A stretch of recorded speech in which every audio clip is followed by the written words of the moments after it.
So if somebody says, "Oh, I like that feature," and you say, "Okay, why? Why do you like that Mhm. feature?" Okay. And then the people will say, they'll tell you eventually if they say, if you know how to do this right, you can move up from the feature, and the next thing you know, you'll be talking about the consumer or the customer. Okay, and so a laddering is one of the best ways to get there. Today, I'm very excited to be joined by Alan Weiss. If you don't know who he is, he's the founder of Marketing Profs, a business that trains B2B marketers. He's also the director of Mindful CGU. His latest book is the Brand Benefits Playbook: Why Customers Aren't Buying What You're Selling and What to Do About It. Alan, welcome to the show. How you doing today? Well, thank you very much. I'm doing well. Thank you. I hope you and your audience is doing well. Well, I'm super excited that you're here, Alan, and we're going to talk about how to use benefits as a Right. competitive advantage for your business. But before we go there, I would love to hear a little bit of your backstory. How'd you get into marketing?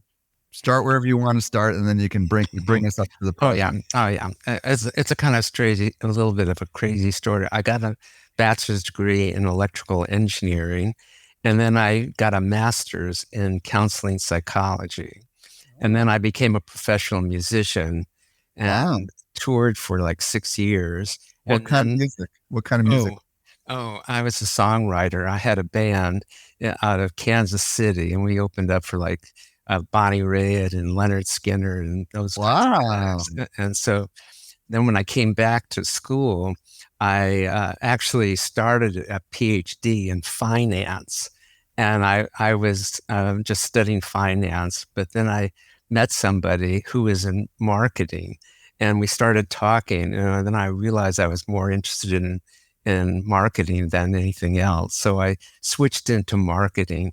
And then, my first job was at Stanford University, and Is so that it where you was. got your PhD, or was Oh that? no, I got my PhD at the University of Wisconsin.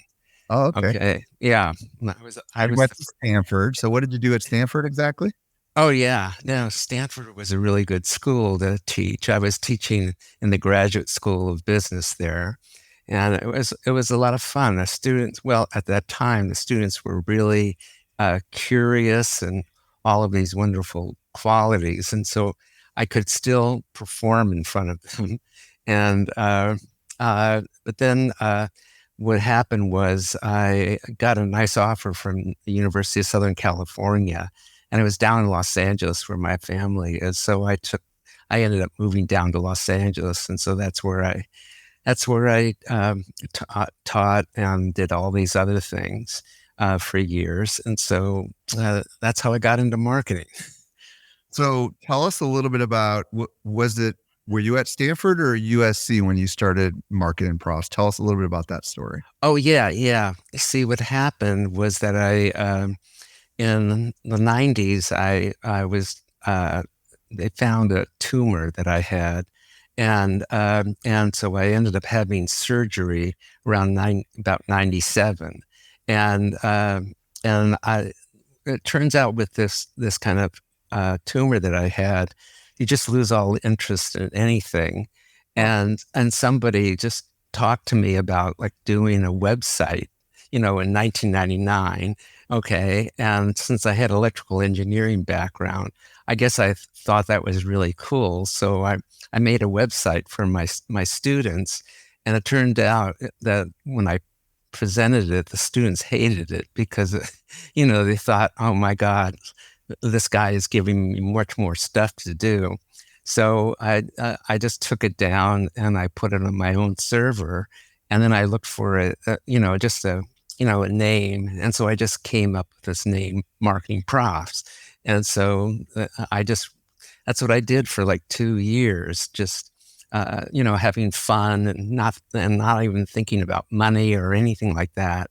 And then Ann Hanley contacted me, and when we started talking, and when she came, she brought somebody who was a salesperson for advertising, and so that's how the whole thing started.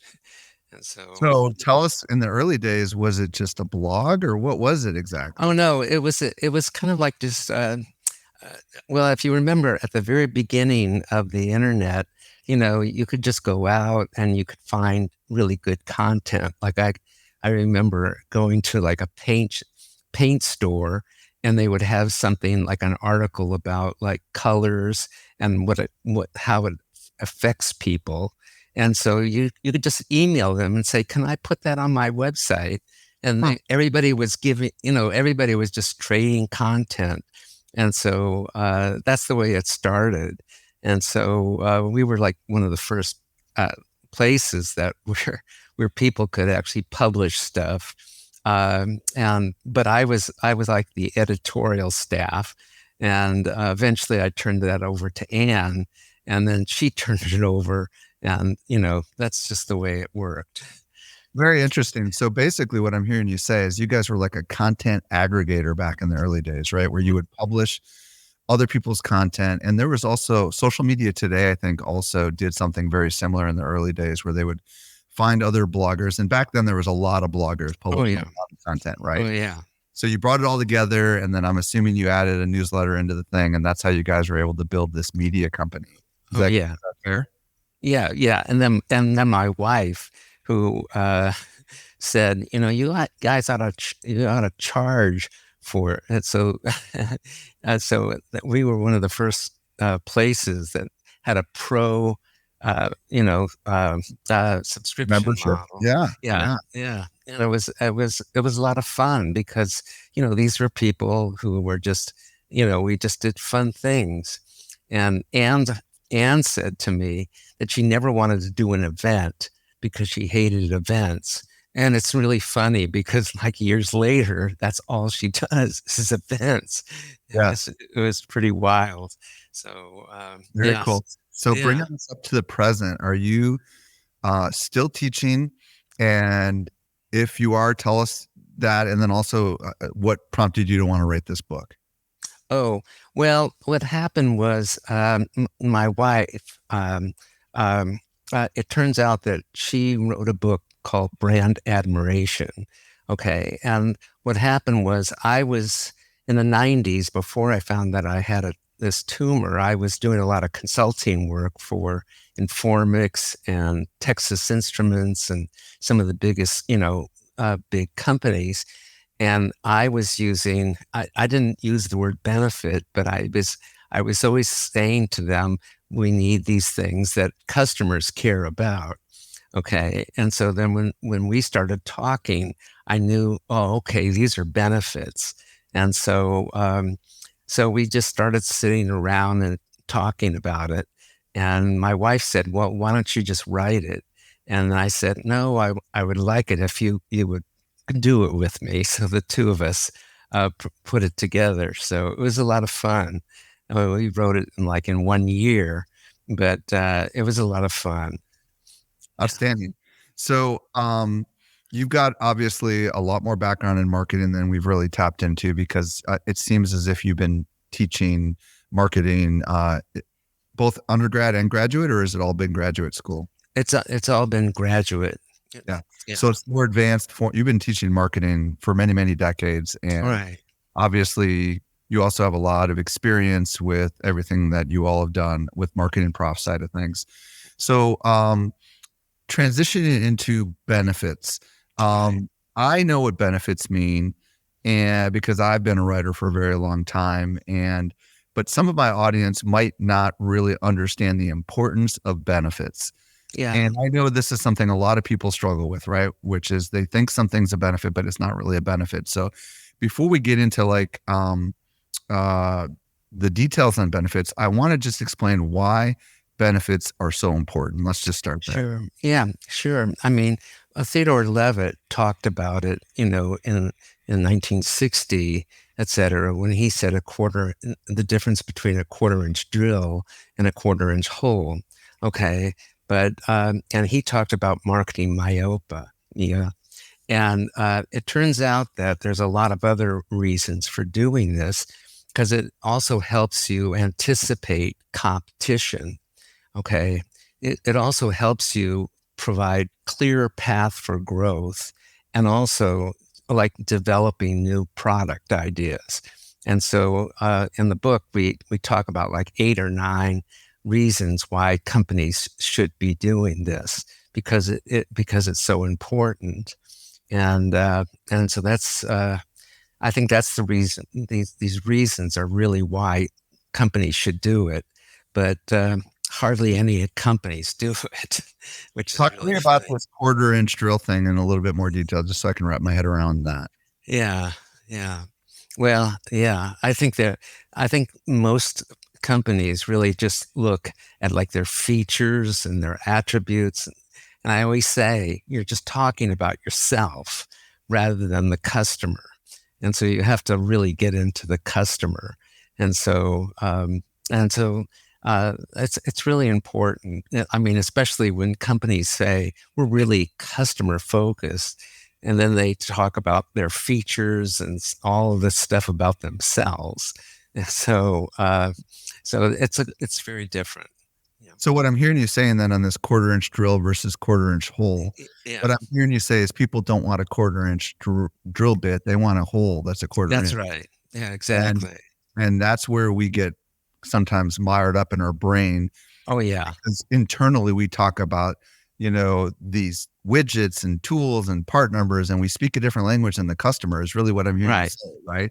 Yeah, And the objective here is to like really understand what the customer wants, because it's almost never what your boss wants you to do, right? Like the right, boss always wants you to talk about this feature or that feature, when the truth of the matter is most customers could care less about those features. Is that right, what I'm hearing you right. say?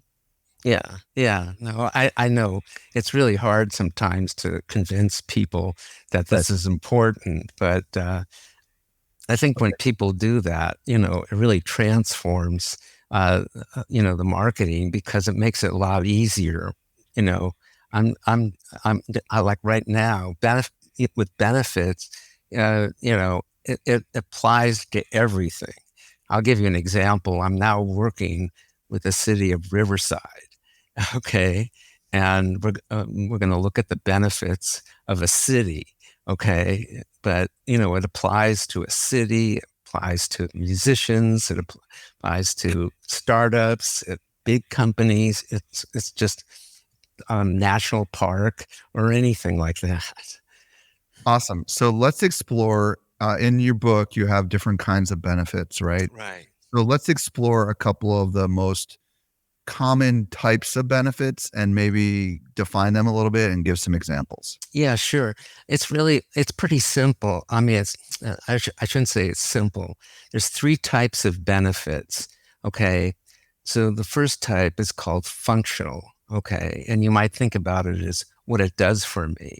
Mm. And so this is like solutions to problems and challenges and saving resources like time, et cetera. And, examples are like reliability. Okay, or ease of installation, because these things, what they do is they conserve resources Mhm. or they save time. Okay. A second type is really interesting. It's called symbolic.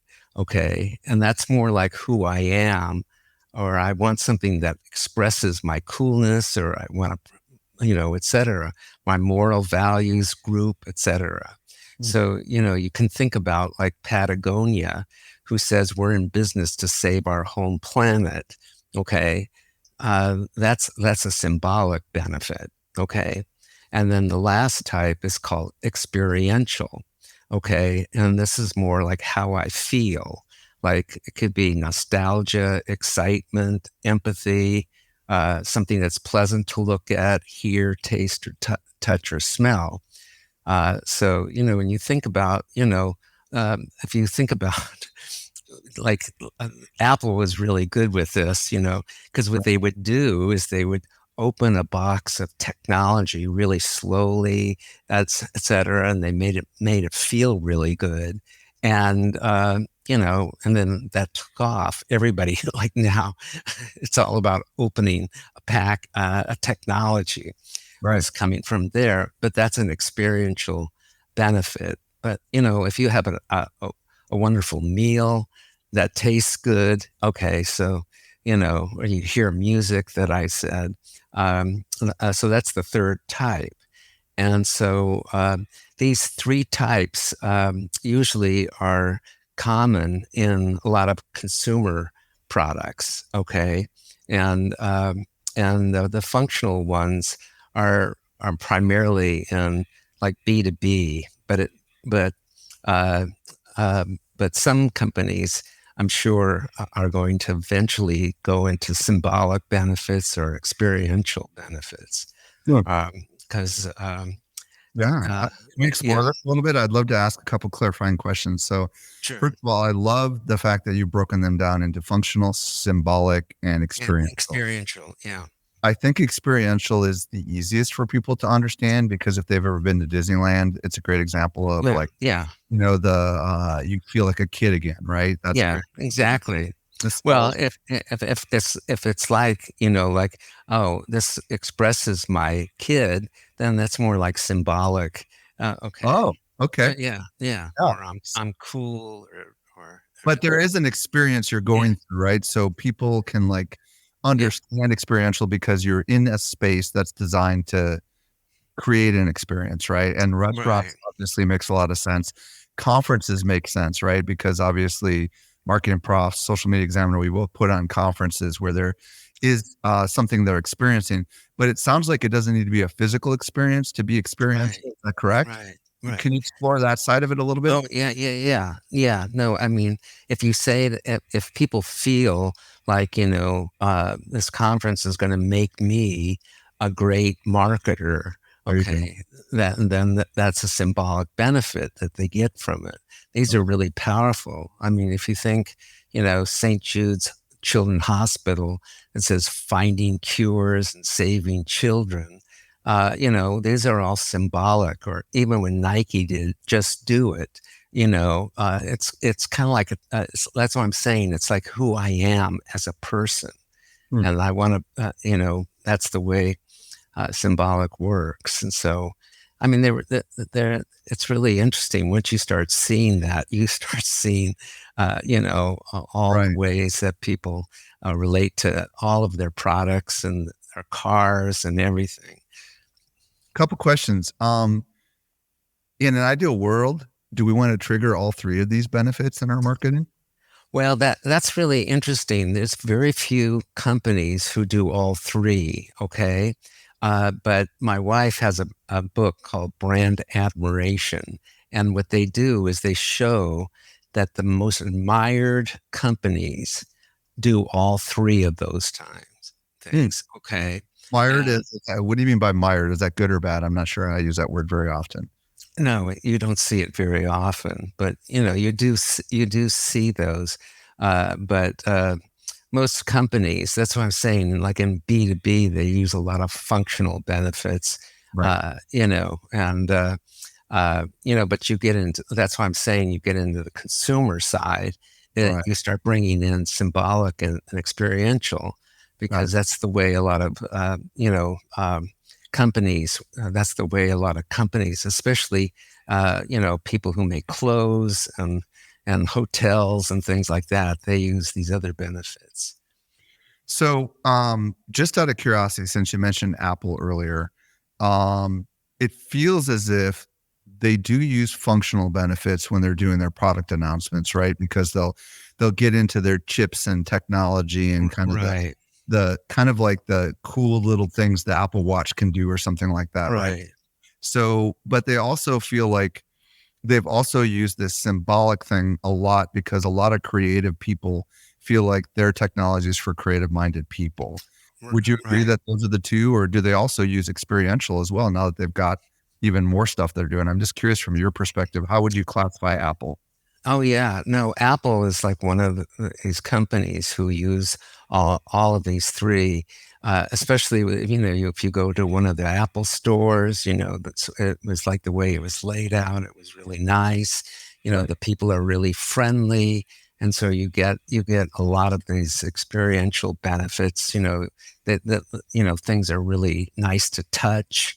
You know, and so Apple has always been much better than a lot of companies are, who just focus on just these functional benefits. Right. Okay. So now that we understand these three different types, experiential, symbolic, and functional, how do we actually put them to work inside of our marketing? How can we improve our marketing with these benefits? Well, one of the ways that you can do it for consumer, um, uh, the way that we explain in the book, but there's a number of different kinds of things. But one of these things is called laddering. Okay. And you can just do it for yourself and just say why. Okay. So if somebody says, oh, I like that feature. And you say, okay, why? Why do you like that feature?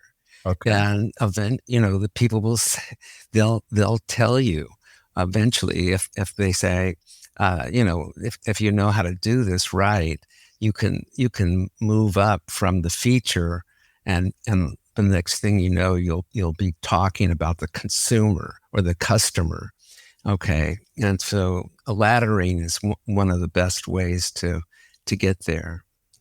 Can we hypothetical that a little bit, maybe together, like just so people understand how that works? Like, I don't know, maybe you could take an example that you've taught or that a client has, like you said, you're working with the city, you know what I mean? Like how would that work? Like what would the questions, the ladder sounds like it has steps, right? So like what would Right. how would we go about what kinds of questions specifically will we be asking to go from, didn't you say it was Riverside? Is that where you said you're working with? Yeah, that's one of the cities that I'm working Like with. let's just take Riverside, for example. Yeah.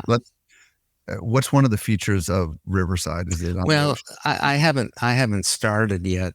But I hypothetically, just talked to the mayor yesterday, okay, but think about cities. Okay, so they say, oh, I've got this university, I've got really great schools, et cetera, et cetera. And right, you say, well, why do you want that? And people might say, eventually say, I want my kids to, be able to to become great citizens, and I'm going to be a proud person. You know what I mean? So yeah, you're just asking, why do you want that? Why do you like that? Okay. And that doesn't take that much time. You can see that consumers or customers, they'll start talking about themselves. And so it takes a little bit of time to really figure this out, because it's really easy for a lot of people. They just go right to like a goal, which is too far. Okay, or pain, that's way too far. I always say, when people say pain, and I always go like, who wants pain? They don't want right, pain, right, what they want is a solution to that. right. And so, um, so So in that's the the way. case of the university, let's just take that case. So, there's a university, let's say in this city, that's prestigious, and Right, they want their child to graduate from a prestigious university, let's say, right? right, And would right, you ask why is that important so that you could get right, deeper? And maybe they'd say, well, because I think it'll help my daughter in her career, right? Maybe that's the next right, thing, right? right, Would you right. keep asking or would you just stop there? Or Well, yeah, I mean, I would still ask them, because maybe what the real benefit is a sense of security. there you go. Okay. Okay. Because, if my kids, are going to be okay in the world, I'm going to feel much more secure. And, and so, that's where I would stop when I got to like, a sense of security. And so, That's a symbolic benefit, yeah, right? that's a symbolic benefit. Yeah, exactly. So they But might not tell you security, but you could discern that from what they're telling you, right? Like you yeah, could, exactly. and so you could say, and then if you put this in your marketing, you could say something along the lines of, the place where successful, um, Right. successful careers are started, or something along those lines, right? Right. Right. Well, well, the first thing, and we talk about this, is that once you have most markets have about 8 to 10 benefits. Okay, when you think about a market, and when you start seeing these benefits, you'll see that people are willing to trade off, and so people will want some of those benefits much more than the other, and then that's the way you start segmenting the market. Okay, and then eventually you're going to have to choose exactly which one, you're going to go after. But then you'll know, like, for example, two benefits that those customers are really, really want the most. I mean, I can give you an example of, Yeah, please. yeah. Yeah. Okay. So think about the, home insurance. Okay. Now think about home insurance. Okay. There's probably about, I don't know, 8 or 9 companies that are out there. But if you start thinking about, like, what are the benefits, one of the benefits is just like convenience. Okay. And as we talk about in the book, price by itself is not a benefit, but if it's low and if it goes low, then that becomes a benefit. So if you take those two things, so now you just know you have convenience and price. But if you think about this, Liberty Mutual says, only pay for I what can you already need. hear. Yeah, I can hear their Liberty Yeah, Mutual. yeah, Yeah, exactly. Only pay for what you need. Okay. And they keep saying this over and over and over. And if you go into social media, if you go to TikTok, you'll see the same message over and over and over. Now, here's the interesting thing. When we were writing the book, I found this guy from State Farm who said, all of the companies can, provide that benefit. Oh, he didn't say the benefit, but they can customize your thing.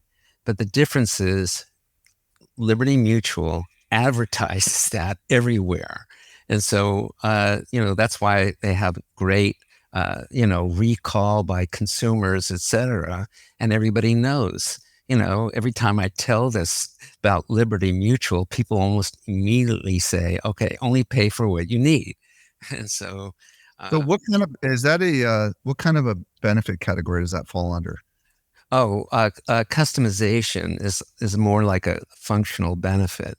It's been Okay. around for hundreds of years. I mean, if you think about, like, convenience, like malls, you know, Right. if you go to a mall, if they exist anymore, they'd have like these end stores. Okay, so why do people go there? Well, probably because it's a one-stop shopping, right? It's one stop. Okay. So it's very convenient. Okay. And so these are benefits that have been around for hundreds of years. And so, It's funny. State Farm does a lot of advertising too. I think isn't theirs "We're here when you need us" or something like that? I'm trying to yeah, remember. And then I also think of USAA because I'm in Southern California, and they always have this little USAA because they're mostly military, and they've got this kind of chant. right, Uh, right, and I feel like it's really subtle, these right. these things, but they can signal something really valuable to the target audience, right? Oh yeah, yeah. No, like it's that might be a really good symbolic benefit, Right. that I'm like, I think of myself as a military person, and I want to go with somebody Yeah, and who military who people does are that. reliable. They're gonna be there. Yeah, They're get it done. e- You know what I mean? yeah, exactly, exactly. So Fascinating. So this yeah. segmenting your messaging thing is the Liberty Mutual example part of segmenting? Because I think I want to go back to that for a second. Um, you mentioned earlier that there's a bunch of different benefits that we Right. might come up with, like maybe up to 10. But when it comes to segmenting them, does that mean we might have multiple markets that we're trying to attract and we should use different benefits depending on how we're marketing to the different Right. subs? Yeah. Yeah. I mean, first step, because I do a lot of consulting that uses this, but the first question I have is like, what is, what is the market? Now you have to understand a market is not real. It's all in your head. Okay. Because you can't touch, feel, or taste a market. Okay. So it's just an idea. So the first question is like, who are, how do you bound the market? Okay. Once you get that, and then you can start thinking about like, what are the benefits of the customers? What benefits are they looking for? Okay. For like in the product category that I happen to be working in, and how do they make trade-offs with benefits, et cetera. And once you do that, you start seeing immediately that that some people are going to be like going to be thinking more. Let me give you an example. Like I did this work with a protective.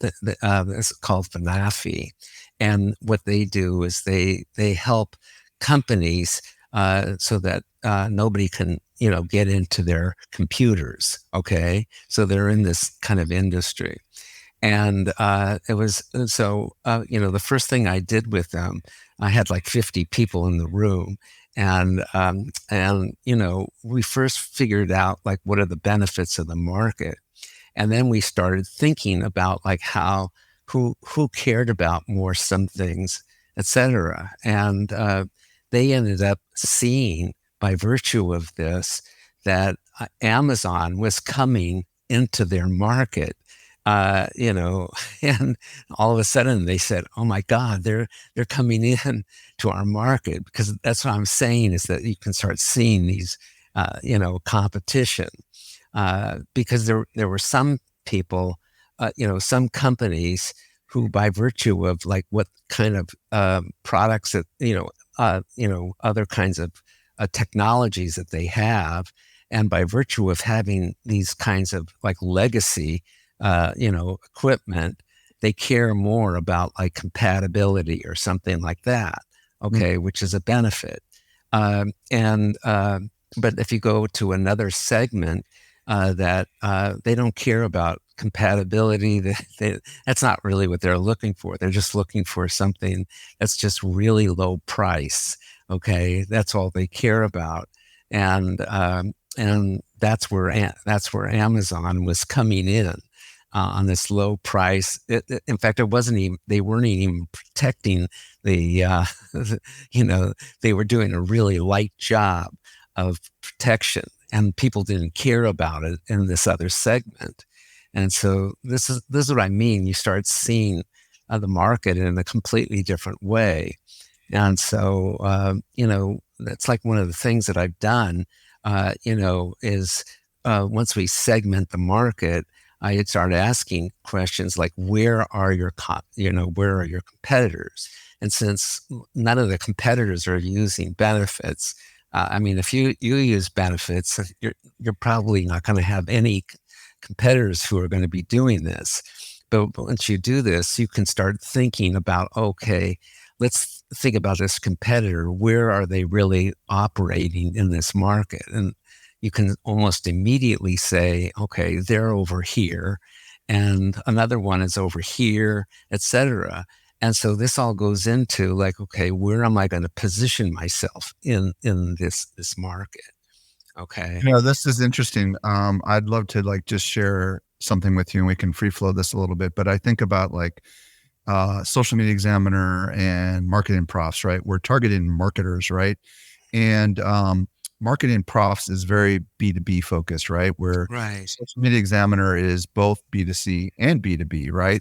Right. And then I start to layer in like, okay, in my case, my audience is smaller businesses. Right. So we're talking like 100 employees or less typically. Many of them work inside a business they do not own, right? So the struggle of the marketer working in a business they don't own is very different than the marketer who owns an agency, or the Right. marketer who's a consultant, or the marketer who's a coach or author, right? Right.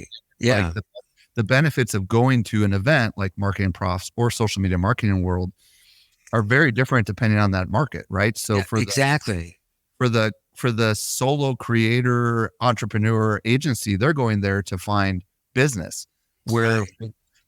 they're going there for prospects, where the person who is working in marketing in a company is going there to learn. You know what I Right, mean? exactly. Yeah, exactly. And And you so, have to yeah, so develop you can different see, types of benefits, right? you're right, exactly. They're looking for different benefits, and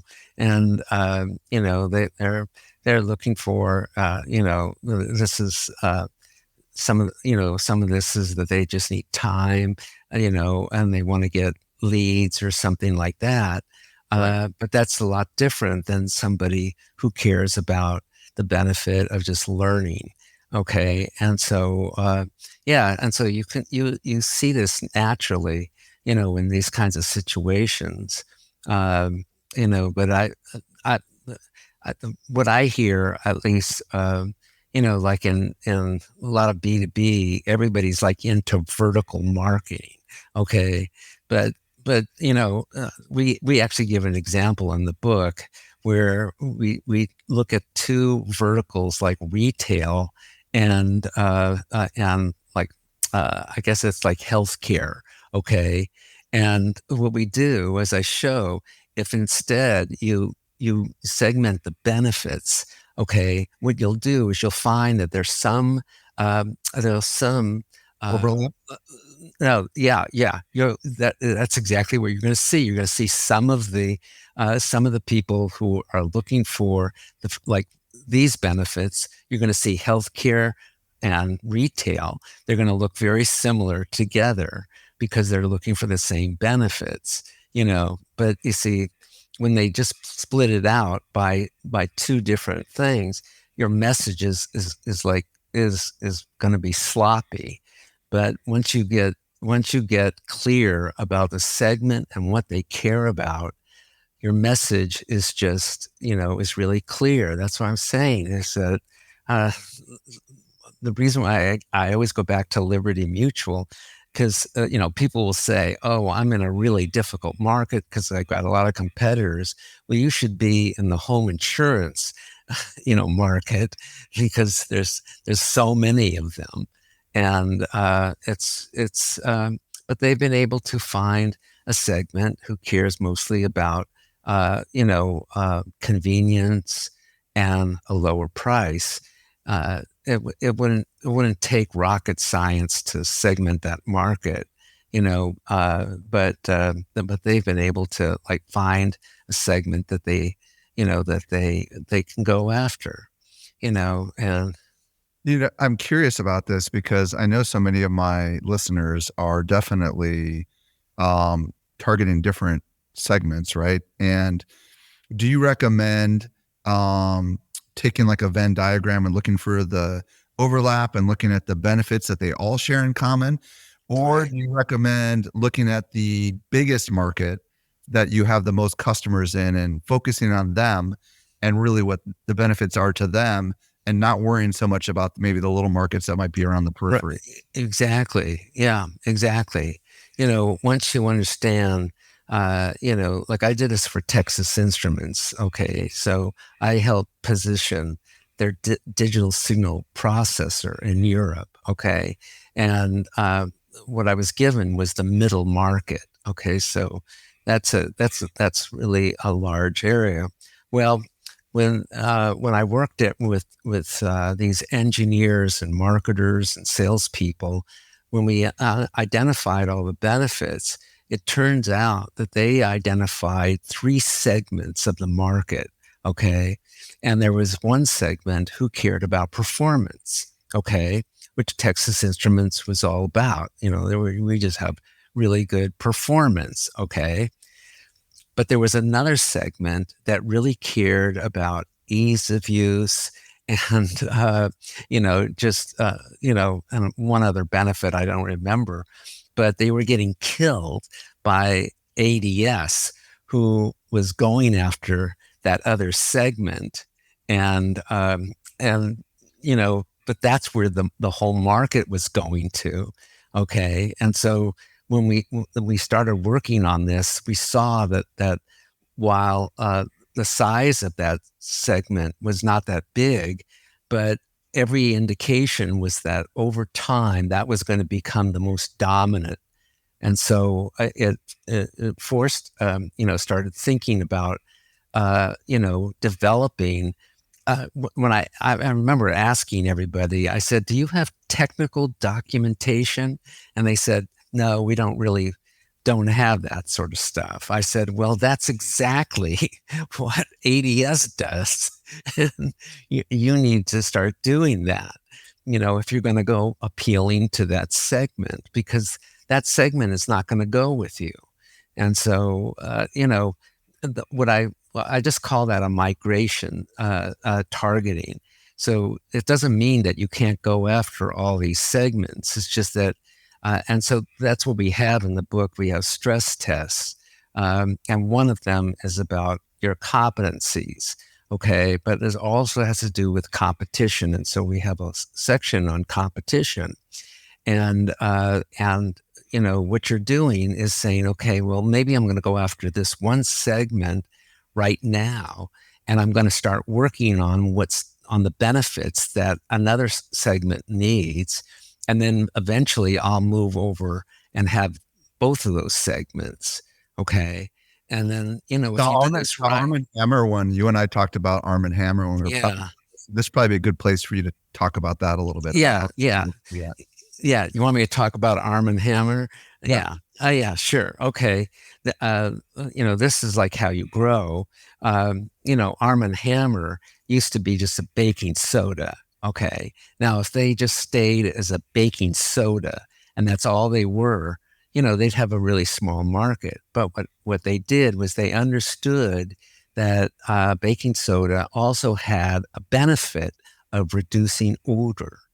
And once they understood that, they were able to take their basic idea and put it into toothpaste, kitty litter, it just goes on and on. If you go to the Arm and Hammer site, they're like they're probably in 10 different, industries that they've been able to go after. And this is the way that really good companies who understand the benefits that are able to grow.